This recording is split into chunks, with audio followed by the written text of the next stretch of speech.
Good morning, good afternoon, good evening to everyone. That was an 80s rendition of my friend Craig Taubman, who we've heard before, part of Psalm 99,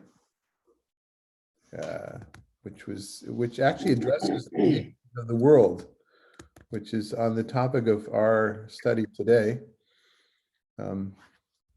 Those words that he was singing are "Exalt the Lord our God and worship at God's holy mountain." Of course, this is a section in which it's all about God being everywhere in the world and not necessarily needing to worship at the holy mountain, or both geographically and from an identity point of view as well. A real tipping point, I would say, in the book of Acts. Is that would you describe it that way? A tipping point, Steve? Totally. Yeah, this is it. A pivot. Pivot. That's what pivotal is a better word. Yeah. So a complicated chapter. I don't know if we can get everything done, but lots of really interesting things to delve into. As the theme for the rabbinic literature that I brought, it was kind of obvious to me to talk about circumcision, but we don't necessarily have to go there. And I don't know, any leftovers from times before that we want to clean up before we continue? Anybody have any comments from last week? Or okay then. So because it is a pivotal moment, Steve, maybe if you could just spend a moment or two kind of reviewing where we've been in the book of Acts, from Jerusalem around the world and back now, before we get into this major shift. Sure.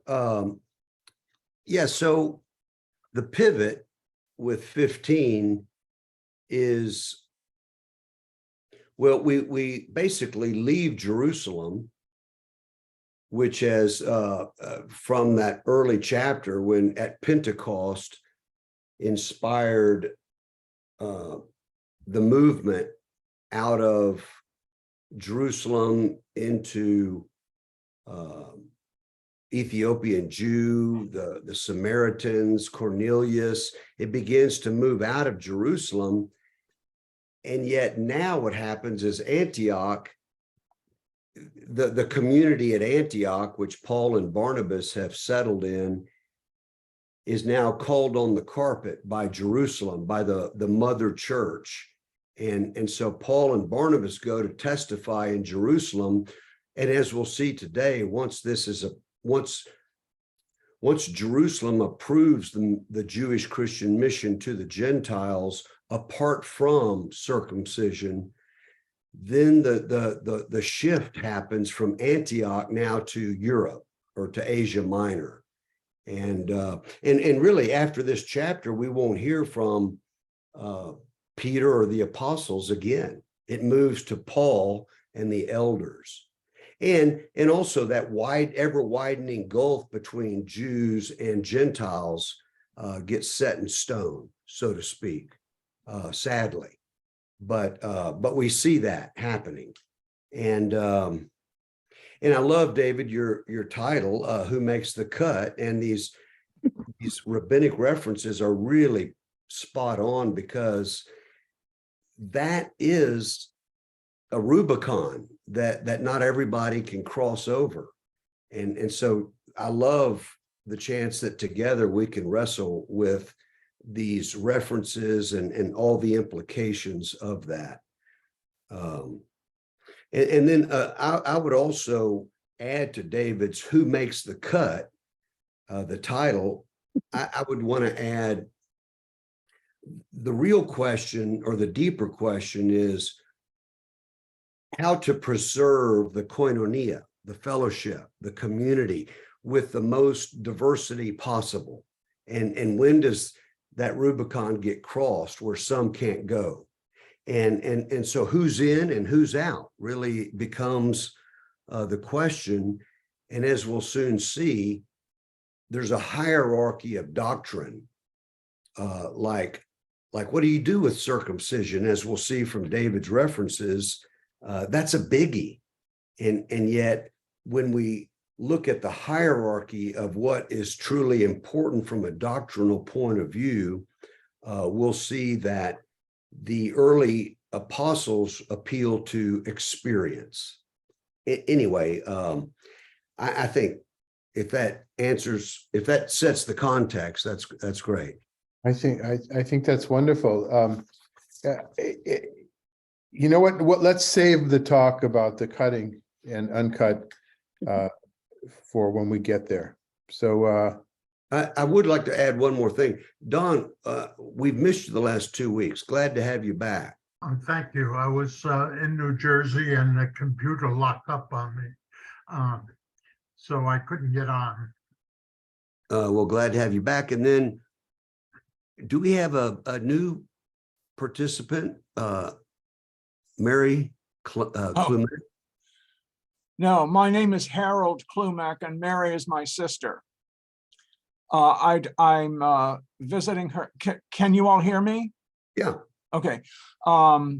So I live in Palm Springs. I'm visiting her here in a little town called Tustin, near Disneyland in Orange County. She underwent cataract surgery yesterday successfully, so I'm here to help her out for a week. And this is my first Zoom on somebody else's computer. So glad to have you. Thank you. great, thank you. Okay, then we have a volunteer to begin reading the first paragraph.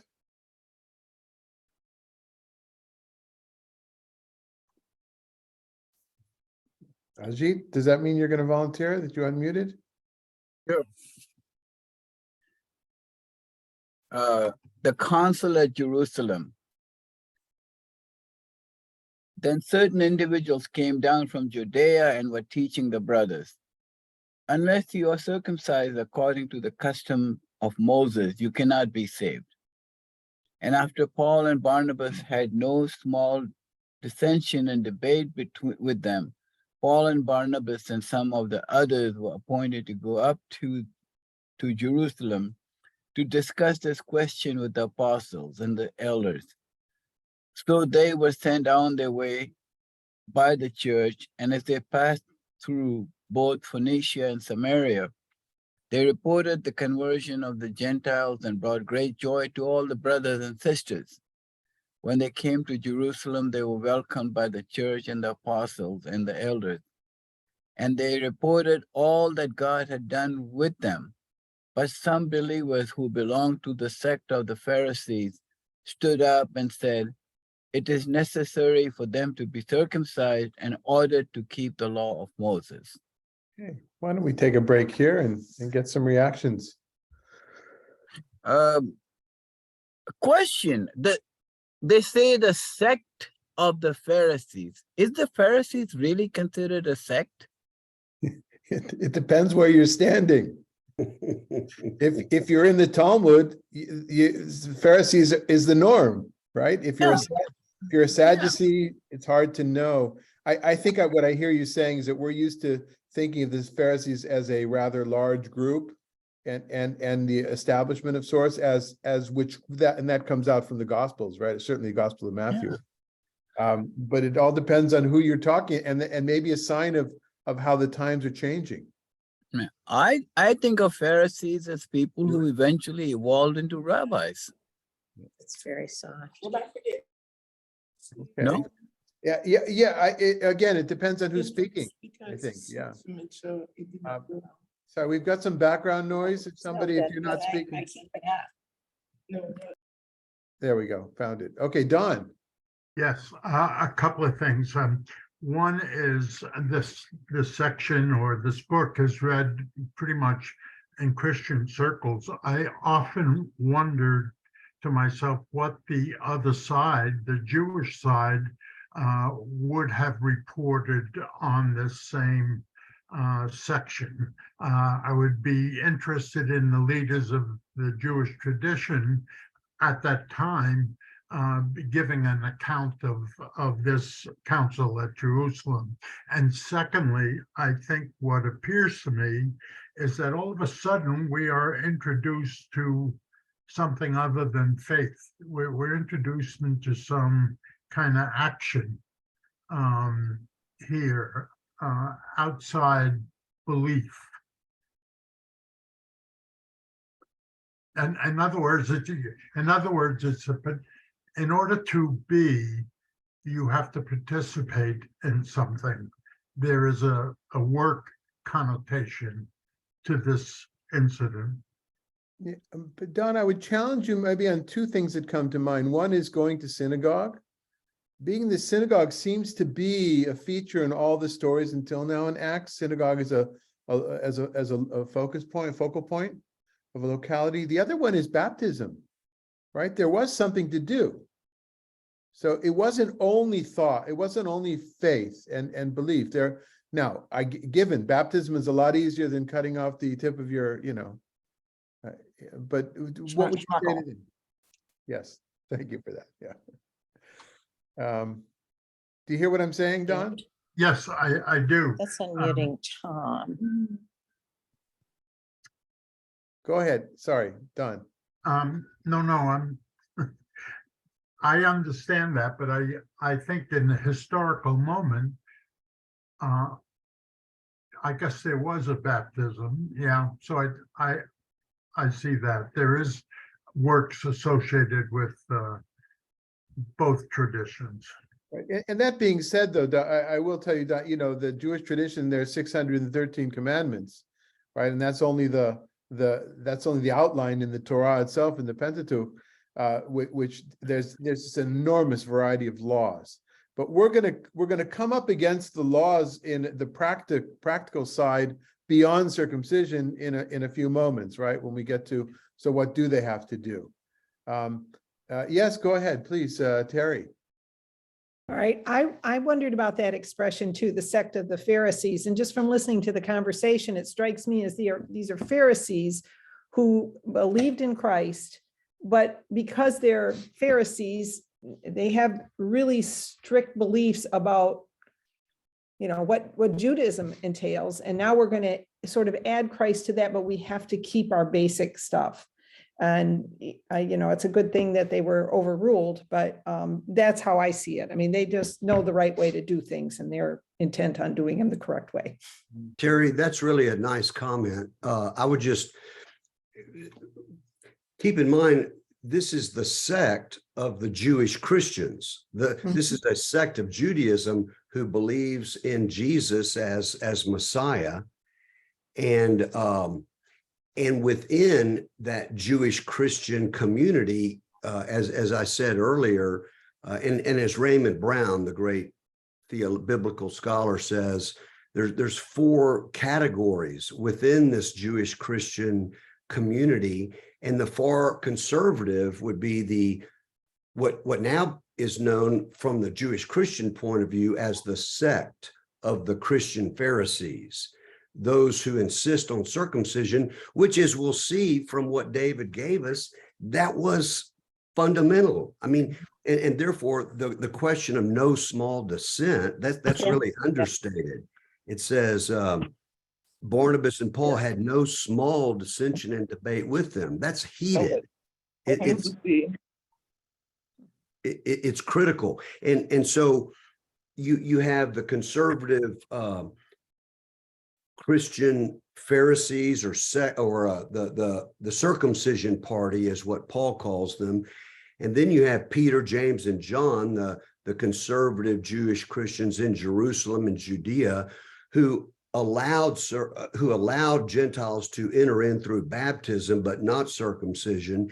And then you have the third category, which we're about to launch into for the rest of the book of Acts.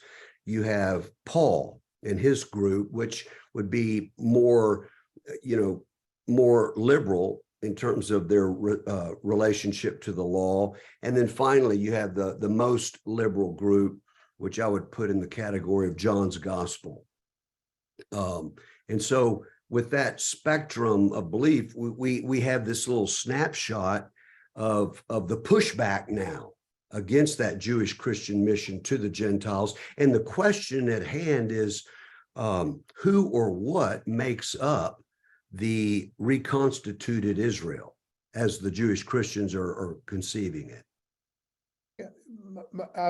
We've seen until now the blurring of boundaries, right? There's been a lot of blurring, and I guess my response, Terry, is that it's not either or, right? There's a spectrum of belief, and so it doesn't surprise me to know that those that were closer to Pharisaic schools. By the way, Carl Holliday, the scholar who produced this volume, which is just this was part of my harvest from the Biblical Conference in Denver, from the New Testament Literature series.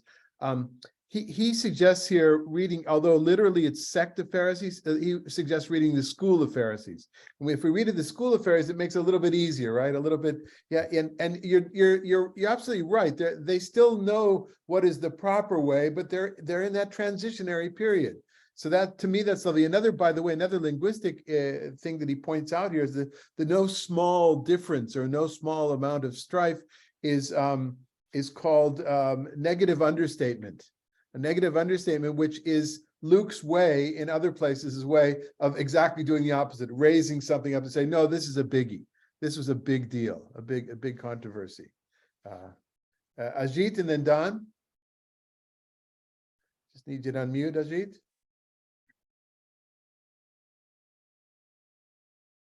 I think the real question here, evolving out of this, is whether Jesus is a Jewish prophet, like all the greater and the minor prophets that's listed in Nevi'im, whether he is just a Jewish prophet, and all the Jews will say, yeah, just there'll be a book of Jesus added after the last book in the Tanakh, or whether he is a figure who separates this group of people called Christians from the Jewish faith and is a complete new religion. And I think that's where the comment and the argument is. Some of them are sensing that Jesus is just another Jewish prophet. And some of them are sensing, no, he's much different and much greater. Okay, Don? Yeah, I for some reason, I would like to look at this in a wider concept. Where were we on the Sabbath when this was happening? In other words, here is a mark of being brought into a community, circumcision. What about the worship on Sabbath? And what about the commands of or the teachings of Abraham and Moses? Yeah, I think we're going to have I have at least an explanation for that coming in the next paragraph or two. I'll have some. I have an idea about that, about Shabbat in particular. I asked myself the same question. By the way, I want to point out, now is the time to point out, in this very mixed group from a gender point of view, we're only talking about the guys, right? It really needs to be said explicitly. Just how fascinating this is. This is the biggest issue. Of course, we're not surprised. We know it's a androcentric world. It's a world centered around the males, but we need to say it explicitly. This is only about half of the population, right? And that's an interesting topic on its own. Of course, the role of feminine characters, of female characters in New Testament studies, and I hope that that's something I definitely want to delve into going forward. But I guess one could say also probably somebody has written the article about the women in the book of Acts in particular. It's something for us to pay attention to, or the lack thereof. Yeah. Keep in mind that Jesus never said anything about circumcision. He never said otherwise. The assumption was circumcision, Shabbat. All of that was taken for granted. So this is something new in that respect. Well, so Don, I think that's one of the reasons why Don brought up the issue of Shabbat, because that is an issue. But let's remember that was only a very specific thin slice of Shabbat observance that we're talking about, right? There was all sorts of other stuff going on. Okay, So are there any other issues in this paragraph we want to bring up?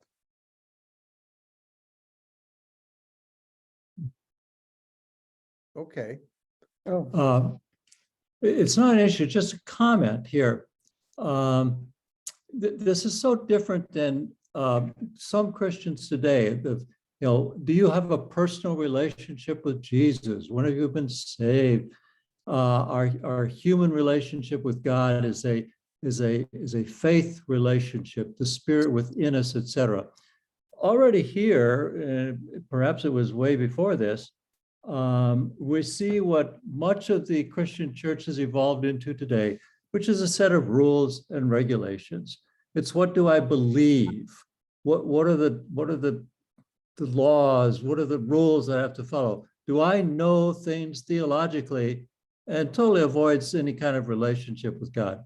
I see that in that paragraph.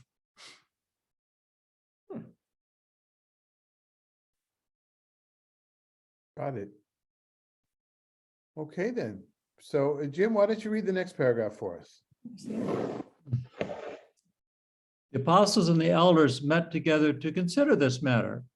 After there had been much debate, Peter stood up and said to them, "My brothers, you know that in the early days, God made a choice among you that I should be the one through whom the Gentiles would hear the message of the good news and become believers. And God, who knows the human heart, testified to them by giving them the Holy Spirit, just as he did to us. And in cleansing their hearts by faith, he has made no distinction between them and us. Now, therefore, why are you putting God to the test by placing on the neck of the disciples a yoke that neither our ancestors nor we have been able to bear? On the contrary, we believe that we will be saved through the grace of the Lord Jesus, just as they will." Okay. You get first shot at any comments, Jim. Well, this is a bit different than what I just said about the previous paragraph. There's much more emphasis on faith and a personal relationship with God and God sending the Spirit. And, but why do we have to put all these rules on these people here? I have a couple comments too, since we are unmuted. One of them that Peter refers to himself as God made a choice that I should be the one through whom the Gentiles would hear the message about Jesus. And I'm thinking he must be referring back to Cornelius and that episode, because that did seem to indicate Peter was the spokesperson. And then his comment about putting God to the test, placing on the neck of the disciples a yoke neither our ancestors nor we have been able to bear. What is he actually talking about there? Yeah, that's a wonderful question, because that particular term yoke, an ol, that thing that you put over the oxen, right, is what is used in rabbinic literature in Hebrew of the time as the requirement to keep the commandments. That's the exact same word that's used. And when one is according to the Tannaitic sources, which are a little bit later than this, but not that far off, about conversion, one of them is that the person who converts, aside from having to, if it's a male, if he's a male, he has to circumcise, has to accept upon himself this yoke. The same term is used, the yoke of mitzvot, the yoke of the ol ha-mitzvot, the yoke of requirement of the commandments, of all the commandments. Now, what you're also asking, well, what does that mean? Until now they didn't do it. I think that to me, is from a rhetorical point of view, there's so much weight. None of us are doing this, and none of us can keep this anyway, right?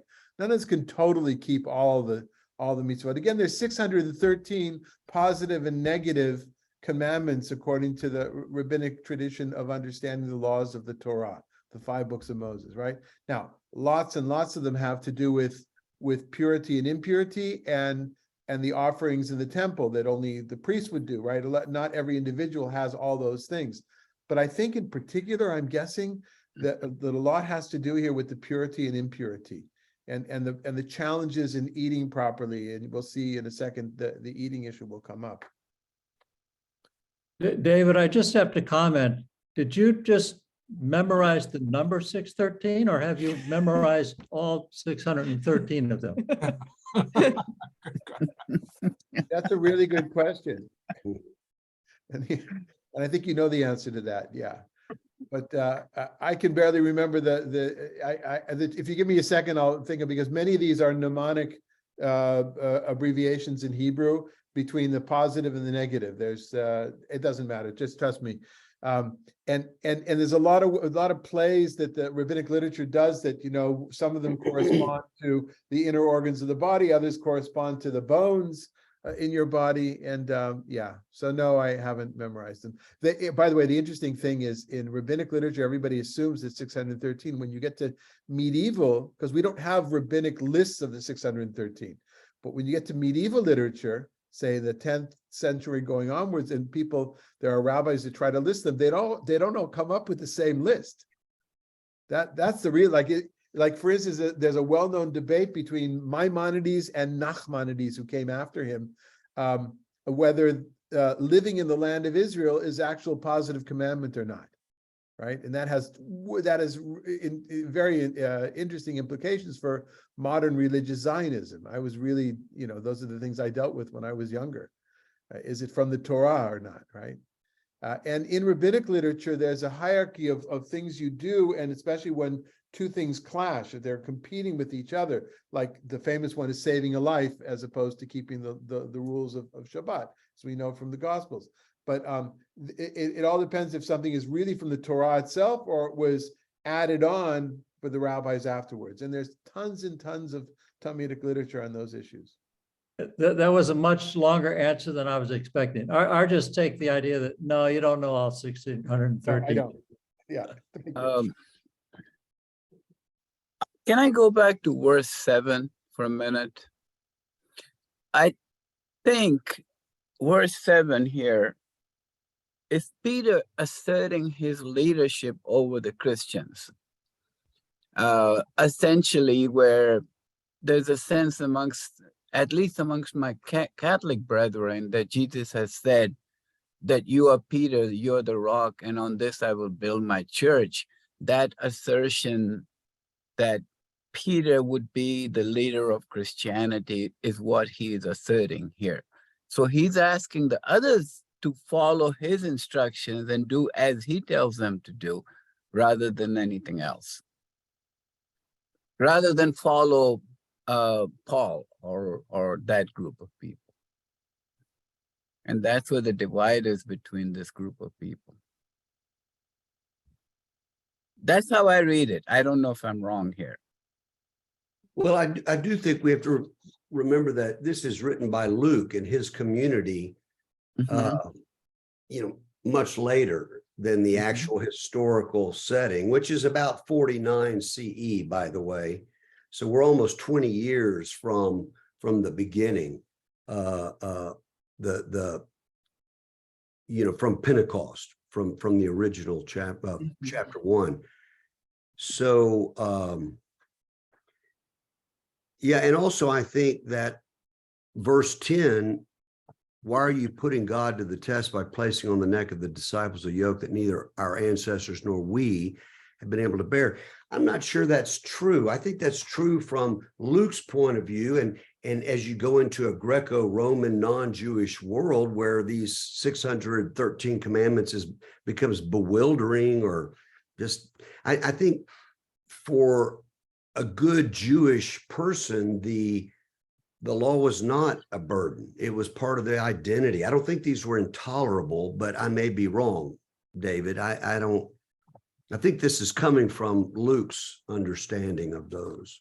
Yeah, I guess it would all hinge upon how we understand neither our ancestors or we have been able to.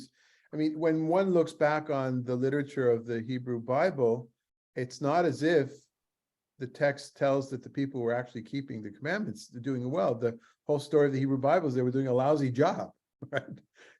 And so to my mind, I kind of assume because of that, is that, well, okay, so let's be realistic about this now. Let's stop pretending of this ideal. Let's reset the bar.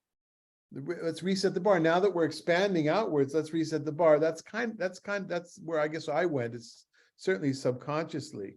So Now, do people see it as a burden? I think so. Again, I'm thinking of that one early rabbinic tradition, say from the 1st or 2nd century. We don't know because they're not dated, but by the language we know it's from the first 2 centuries, which says if somebody wants to, I should have brought it. Maybe I'll bring it next time. If somebody wants to convert to Judaism, first we say to them, why would you want to do this? The Jewish people have been stepped on and trod upon and persecuted. Why would you want to do this? In other words, are you crazy? You know, what's wrong with you, right? And then if they persist, and by the way, it doesn't say 3 times there. I know there's a tradition, you got to tell them to go away 3 times. That's something that came later, and it's not something that's observed by rabbis like me. Then you teach them a little bit of the easier mitzvot, of the lighter mitzvot commandments, and some of the more heavier, doesn't specify which are which, and meaning also what are the punishments that come with them. And you don't teach them everything. And once they've gotten involved, and I guess the subtext is that they've shown a sense of commitment, then you make sure for a man that they're circumcised, and for both men and women, they're immersed in a mikveh, in a ritual bath, in other words, baptized. And so the idea there is that why would you want to do this? So there is a feeling that it is a burden, I think. But on the other hand, it's a burden which is, one would like to think is joyfully accepted. But who knows? I mean, people died because they did things, at least in rabbinic literature, those are the stories, because they kept some of these things that were forbidden by certain Roman governors at certain times. Nice. All right. So, yeah. All right. Should we go on? Yeah, right. Go ahead. Stephen Byrne? Sorry, Stephen Byrne. Okay, we have 2 Steves. Okay. Okay. The whole assembly kept silence and listened to Barnabas and Paul as they told of all the signs and wonders that God had done through them among the Gentiles. After they finished speaking, James replied, "My brothers, listen to me. Simeon has related how God first looked favorably on the Gentiles to take from among them a people for his name. This agrees with the words of the prophets as it is written. After this, I will return and I will rebuild the dwelling of David, which has fallen from its ruins. I will rebuild it and I will set it up so that all other peoples may seek the Lord, even all the Gentiles over whom my name has been called. Thus says the Lord, who has been making these things known from long ago." You want me to keep going there? I think we should probably take a little bit of time here. It's a little bit complicated. Okay. But why don't we begin with first reactions and comments or questions? I thought it was interesting. We were talking about Peter standing up and sort of asserting maybe his leadership in the paragraph above, and now we've got Barnabas and Paul jumping in, and then James jumping up. It reminds me of like when I'm in a business meeting and all the guys are sitting around the table is who wants to talk first and talk loudest. So an interesting thing happened. First of all, James, according to some, could be Jesus's brother. I understand. I don't know how much of a consensus that is or not. Holiday certainly gives it as a possibility. But what's the rhetorical mechanism that James uses here, which may have gotten lost? Anybody? It's a rhetorical. When you want to put somebody in their place, what do you sometimes do? In this case, he calls him Shimon. He calls Peter Shimon.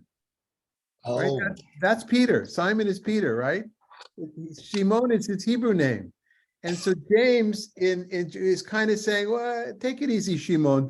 I don't think I'm reading too much into it, but remember your roots, right? Your Hebrew, Aramaic speaking roots, right? Take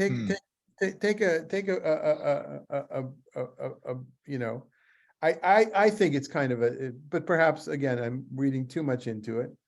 I have a question. Yeah, Under 16, it says, and I will rebuild the dwelling of Jesus, which has fallen. David. Is this referring to the temple at Jerusalem? And is this by implication putting a date on this particular verse? Because the temple fell in what, 70 CE? Mhm. Is this then being written after the fall of the temple? After the fall of the first temple. Right. Yeah, this is the house of David is what, first of all, David didn't build the temple, right? Solomon did. Solomon did, yeah. In Amos here, it's Sukkot David. It's actually Sukkah as in the word, tabernacle, shelter. But it's the house of David. It's the So line this of David. This is not referring to the fall of the second temple. I hadn't thought of that. What do you think, Steve? I don't know. Well, I think I think it could certainly be implicated in that. To me, this draws from Amos chapter 9, Jeremiah 12, Isaiah 4, and these two verses, it's a verbatim agreement with the Septuagint. Right, the Hebrew text is different. It contradicts this in a way, but remember they're using the Septuagint, the Greek translation of the Hebrew text. So it's a little more complicated than that because it doesn't agree with the Septuagint text that we have in every detail, which is an interesting question. Does that mean that he's speaking from a different Greek translation, which is possible, slightly different? The words are different in many ways. Or does it mean that he was speaking by heart, by memory? All those things are possible. Or one possibility is that Luke or the author of Luke here actually changes it in order to fit the situation. All those are possibilities. But one of the things that for instance, one of the changes from the Hebrew text is so that all other peoples may seek the Lord. In Amos, it's all other people may inherit the Lord, and the difference is in Hebrew she'ir shu, and this is reading it she'idra shu. It's like a dalet, and you could explain it one way or another. It's one letter difference. So sometimes it's just a silly scribal error that could be, or sometimes, but it changes the meaning. Or Gentiles. It doesn't say Gentiles in Amos. It says Edom, which is Edom is Esav, is Jacob's brother, the nation that lives just to the east and southeast of Judea. Anyway, it's a really interesting. The whole thing is interesting, but also in verse 12, that God had done through them among the Gentiles, who I will add were not circumcised. In other words, they're proving the fact this is already happening. These things are happening, of course. Cornelius is a great example there, but all these things are happening, and this is the playing out of the prophetic word. So somebody asked in the beginning today, what would have been, I think Don, you said, what would have been the Jewish way of, or what would the Jews of the time said of this? These are Jews. These are very, very Jewish people, speaking in a very Jewish way. And the question is, how do you slice it exactly? Who's in and who's out, as we've been saying? I do think it's interesting the method for making this case for reaching out to the Gentiles, apart from requiring them to also become Jewish through circumcision, is it's their reflection on their scriptures, in this case, the Septuagint, but it's in light of this new experience and through the eyes, as Ajit posed that question of what they're calling the new covenant with God, the new Israel, the new Adam, the reconstitution in a different key. So reflecting on scripture in light of their experience through these new covenant eyes, is what emerges, as their proof for moving ahead with this mission. Which in itself is extremely Jewish, Mhm. right? That act of midrash. Don. Yeah, a couple of things. Peter disappears here. But I want to get back to see if I can glean your understanding of the use of the word grace in verse 11. To me, that is a Christian word, a Christian idea, at least theologically. So I don't know what is the Hebrew translation of grace? Is it chesed, blessedness? Well, so chesed is not exactly blessedness. Chesed is kind of altruistic love. Yeah, I guess chesed could be grace. Also, chanun, anything having to do with the root chanun, like in the priestly benediction, may the Lord bless and keep you, may Lord's face shine upon you with grace in a gracious fashion, right? So vichuneka. So I don't know, but I in other words, that's in the background of biblical literature as well. So I don't think that grace, as said as grace, sounds pretty Christian. Like there are a lot of words that are in English that sound like, I forgot there's a term we used to use for that, like salvation, but they're all all those ideas were around beforehand. The question is how it's used. Yeah, but it's used more, I think, in the current Christian theology than it is in Judaism's theology. Grace could be a state of being in the Christian theology. Yeah, I don't know enough I hear the question. I don't know enough, but I'm thinking of Islam as well. And I'm sure of that.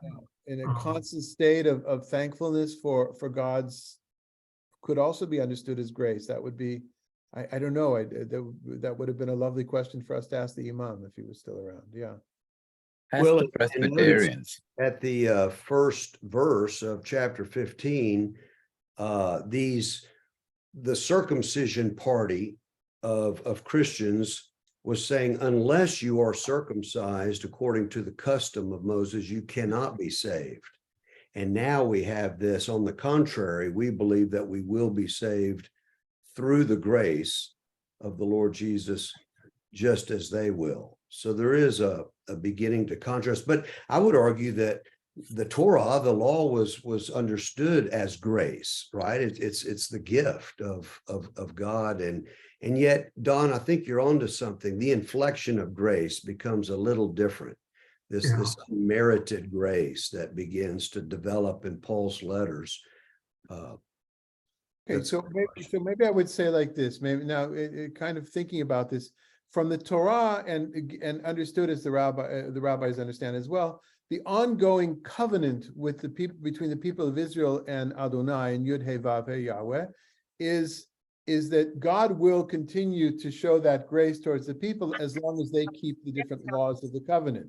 And those laws are expressed differently in Exodus, it's slightly differently, I'm oversimplifying, in the priestly sources, in Leviticus, even differently in Deuteronomy, and it's an ever-changing, the details are changing, but by and large, it's the same thing. You've got to keep it. That's your end as an Israelite. That's your end of the covenant. And so the new covenant here, and you're absolutely right, Don, is that no. It's not that you don't have to keep any of them. We're going to see in a second, you do have to keep some of them. But those things, that long list of covenantal obligations, we're going to push that aside right now. And it is as a human being, God will not convert the Edomites, but God will convert the Adams, those that are all, from the first human. Okay. So we go to finish off this section at least, 19? Yeah, yes, Terry. But if I read, Please. Okay, and just a comment, because he says, therefore I have reached the decision, and this is still James speaking, Mhm. not Peter.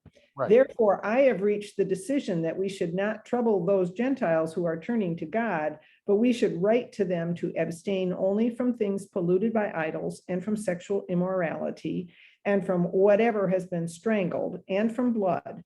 For in every city for generations past, Moses has had those who proclaim him, for he has been read aloud every Sabbath in the synagogues. So we see there are some commandments, and it's interesting, and I'd want to give this further thought. In rabbinic literature, there's an idea of the 7 commandments that the children of Noah are obliged to command. The 7 commandments. Some people may know about this.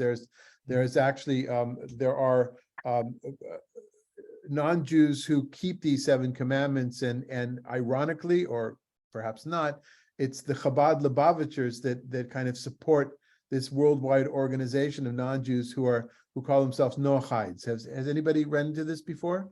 Yes. Noachides. Oh, okay, so it's well known. All right, I was flabbergasted when I found out about this. Who knew? But I knew from rabbinic literature, and many of these things. There's a huge overlap here of those 7 things. One of them is not eating a limb off of an animal while it's still living, which seems like a bizarre thing, but apparently that was a thing out there, right? And you can't refrigerate the animal, or see whatever. The whole thing grosses me out as a vegetarian. And the what is common to these things in the Torah is that they apply also to the foreigner who lives amongst you. Right, so each of these things. So this is not just a random list of things. There's like a textual basis for him arguing that the James arguing this should be this is the new regrouping of what needs to be done. Don had asked beforehand about Shabbat, and I said, I think, to me, in saying as they've been read always on Shabbat, it's not said explicitly, but to me it says, as of course they'll continue to do. They'll continue that ongoing Torah study on Shabbat, and that will be their Shabbat observance, right? By going to synagogue on Shabbat. That's my take on this. So it's only about 10 as opposed to 613. Yes, Ajit. Therefore, I, in verse 19, in this instance, I, meaning James, is that correct? I think so. Therefore, what this is implying is that James is now agreeing with the version that Paul was proposing. Right. Okay. He's against Peter / Simon. Right. Okay. Against, yeah, arguing with. And if indeed James is Jesus's brothers understood to be, then that gives it even more of a gushpanka, a stamp of approval. Right. James the Just. Is that the name? James the Just, as he was known in Christian traditions, yes. Okay, so Steve, how do you react to this? Well, I think I just a couple of things. In Galatians, when Paul recounts this story, keep in mind, this is Luke's take. Paul's take says in Galatians chapter 2, verse 9 and 10, and when James, Cephas, Peter, and John recognized the grace that had been given to me, they gave me the right hand of fellowship. This is when he went to Jerusalem. They gave me the right hand of fellowship, agreeing that we should go to Gentiles, and they would go to the circumcised. They asked only one thing. He's still referring to this council, that we remember the poor, which is the very thing I was hoping to do, Paul says. So he doesn't really mention the things polluted by idols, that is, those things sacrificed by idols. In fact, Paul hedged on that a little bit when you read in 1 Corinthians in the city of Corinth.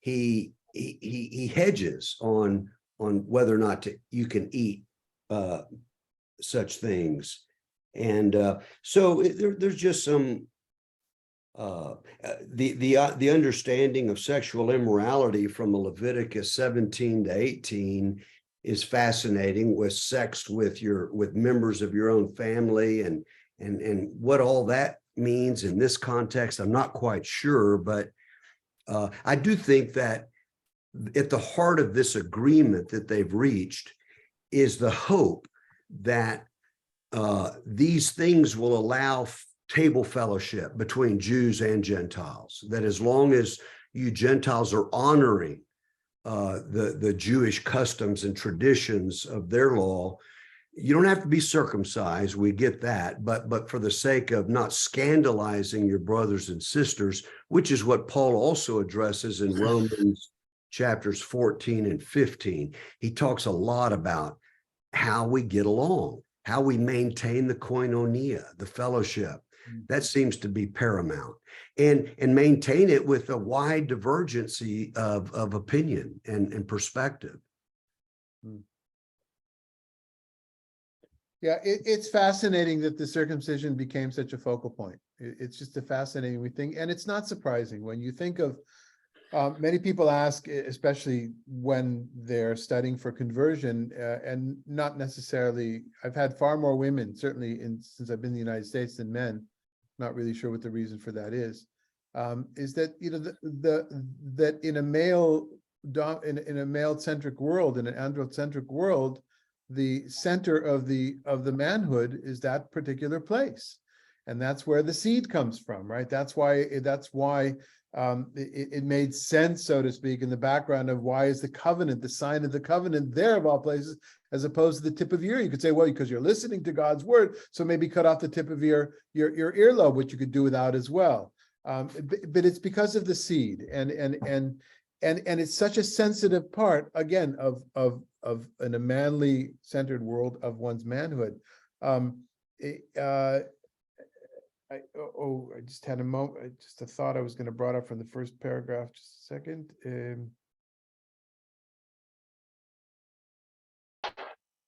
It was a really important point, but it slipped my mind.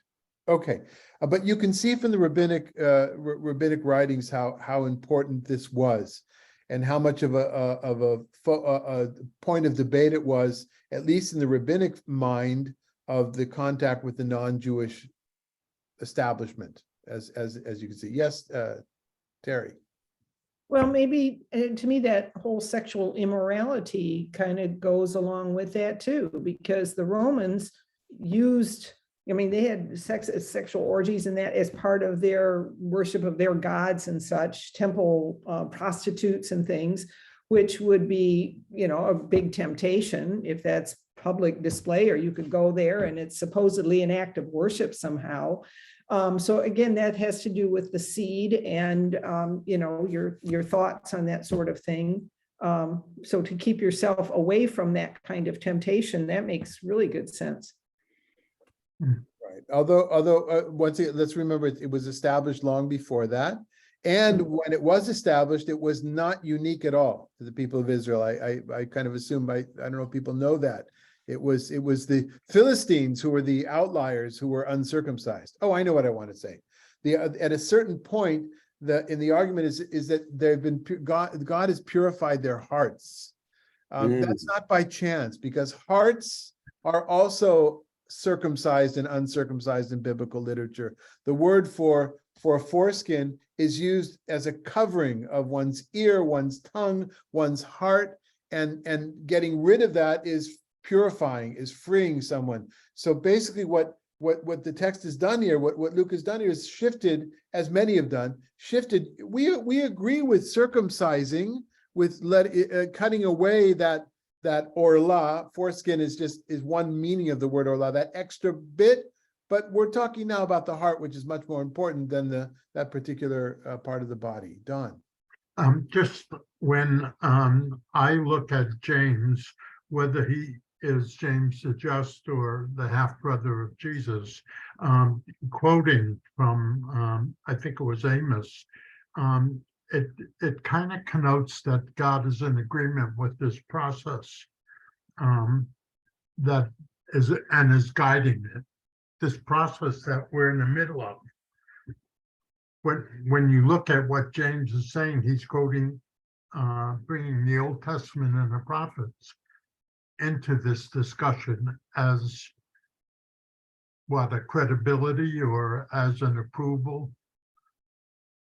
Yeah, absolutely. As does anyone who uses the Torah or scripture in general to bring their point. What they're trying to do is basically bring God into the very human debate they have, right? Yeah. God is on my side and I can show you it's right here in the Right. text. I think somebody was I saw somebody was about to say something Well, I love your riff, David, on circumcision of the heart, which is the way Paul understood it later. I mean, that's how he justified the practice of inclusion of the uncircumcised. So you said that very eloquently.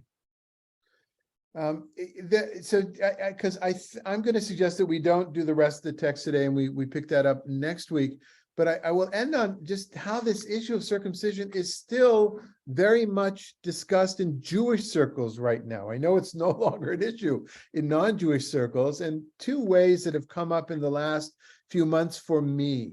Number one, I'm, as many of you know, I'm ordained as a conservative rabbi. The conservative movement, which doesn't mean little conservative as much as it means compared to the Reform movement, it was those that said we're more conservative, hence the name from the beginning of the 20th century. And in the conservative movement, there is a group of rabbis that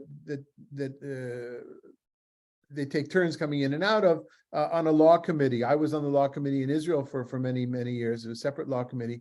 And they decide on things that come up, issues that come up. One of the things that comes up are the terms of conversion. And while there are some Reform rabbis that will allow a man to convert without doing circumcision, in the conservative movement, the rules are still it has to be. Now, if somebody was circumcised as an infant, then a little drop of blood needs to symbolically be, because this is done for the sake of the covenant, as opposed to what it was done, people my age, that it was just so common and was thought to be a more healthy thing. And then you get a case, and this came up on a chat group or a discussion group of conservative rabbis, of somebody who cannot, from medical reasons, cannot go through a circumcision, an adult circumcision. I don't know the details; they don't matter to me. And hearing some of my colleagues say, "Well, there's nothing we can do. That's a deal breaker," and me thinking to myself, "Really? That's what? Look at And that's a very specific case of somebody who has gone through a year or 2 years of study and wants to be involved in a conservative synagogue. So that's one aspect that's come up in my mind that I kind of said, really? What's And the other one is there's an organization called Bruchim, which I may have mentioned before, that I was asked to be on the rabbinic board of a rabbinic advisory council. And it is an organization which is devoted to Jewish families who have decided not to circumcise their sons as infants and have had trouble being accepted into synagogues, even Reform synagogues or other Jewish organizations. And to me, there's no excuse for that. I just don't, it just seems, of all the things, this is the thing. I mean, there's so many different things of the 613, and this is the one. So this is in before I got to this chapter. I just want you to know. I wasn't necessarily influenced by Paul here, but it's very much in my life what I'm trying to say, and in my rabbinic leadership. So this brings up a very odd question, David. If you convert to Judaism in America as a reform in a Reform congregation, what happens if you go to Israel? Will the ultra-Orthodox say you are Jewish, or will they say, no, you're not Jewish? No, so we need another hour for that topic. But I will basically say like this: the conversion in the state of Israel there was a year now where it started to be the liberal movements could get involved in it. We do it in Israel. As you know, I lived in Israel most of my life. We do it, but it's not recognized by the state in any way. Certainly not by the Orthodox rabbinate. Now, in order to be allowed to come to be a citizen of Israel by law of return, you have to be either have one Jewish grandparent or have converted by a recognized body. So the Reform movement is a recognized body. So when you are converted, it doesn't matter if you've been circumcised or not. If a Reform rabbinic council says you're Jewish, you're Jewish. But when you get to Israel, the rabbinate won't treat you as a Jew, which means that they won't officiate at your wedding. They won't do a lot of things. It's a really complex problem, but there are tons and tons of uncircumcised men in the state of Israel today. Tens, if not hundreds of thousands, because they came from the former Soviet Union and they continue not to. And I have grandsons who are not circumcised. Those parents decided that's not what we do. And they didn't talk to me about it, but I would not have argued without them. I've had this conversation with many of my congregants over the years. It was an issue in Sweden, as you may know, comes up every other year as possible legislation, as it did here in Santa Monica in the Bay Area in California. So I'm absolutely willing to talk about the topic and defend infant circumcision. Absolutely, I will defend it, but I certainly don't insist on it as a token of Jewish or a symbol of Jewish identity. I was gonna do my Aliyah next year. No. Ajit, I thought what you really wanted to ask, but you were afraid of asking. You want to know if I'm circumcised. And No, I wasn't.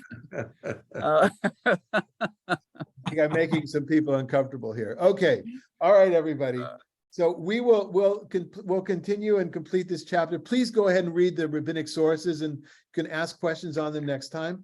And then I think, Steve, we're going to take a break. I'm going I'll be in Taizé the following Thursday in France and Burgundy, and then I'll be in Israel after that. So I think we're going to take a 2-week break.